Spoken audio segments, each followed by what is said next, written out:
अगर आपका पान इनऑपरेटिव है और फिर भी आप उसको कहीं पे भी कोट कर रहे हो किसी ट्रांजैक्शन के लिए, तो उसकी इम्पैक्ट क्या हो सकती है? तो फ्रेंड्स, अगर आपका पान इनऑपरेटिव है तो as per section 272B of the income tax act, it may lead to penalty up to ₹10,000 per transaction. Remember, 10,000 rupees तक की पेनल्टी लग सकती है पर ट्रांजेक्शन। एक बार की पेनल्टी नहीं, जितनी बार आपने इन ऑपरेटिव पान यूज किया उतनी बार 10,000 रुपीज पर ट्रांजेक्शन की पेनल्टी लग सकती है।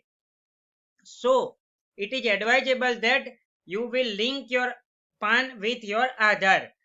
Why your PAN will be inoperative? Because your PAN is not linked with the Aadhaar. So what will be the possible impact?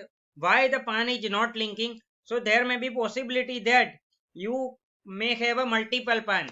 So अगर एक बार कोई आधार से एक पान अगर लिंक हो चुका है तो दूसरा पान उसी आधार नंबर से लिंक नहीं होगा, या फिर आपके आधार और पान में जो पर्सनल डिटेल है जैसा कि नेम और डेट ऑफ बर्थ वो मिसमैच है, तो भी आपका पान और आधार लिंक नहीं होगा।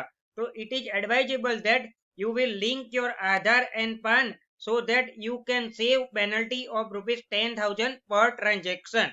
अगर आपका पान इनऑपरेटिव है तो अगर आपका कोई टीडीएस डिडक्ट हो रहा है तो भी वह ज्यादा रेट से डिडक्ट होगा, जो कि 20% रेट है। मान लो कि अगर आपका इंटरेस्ट का टीडीएस रेट 10% कट रहा है, अगर आपका पान इनऑपरेटिव है तो उस केस में 20% टीडीएस कटेगा और आप उसका रिफंड भी क्लेम नहीं कर पाओगे, क्योंकि जो पान इनऑपरेटिव है उसका return income tax department process नहीं करेगा। So I hope you will understand what are the consequences of using the inoperative PAN. Thank you.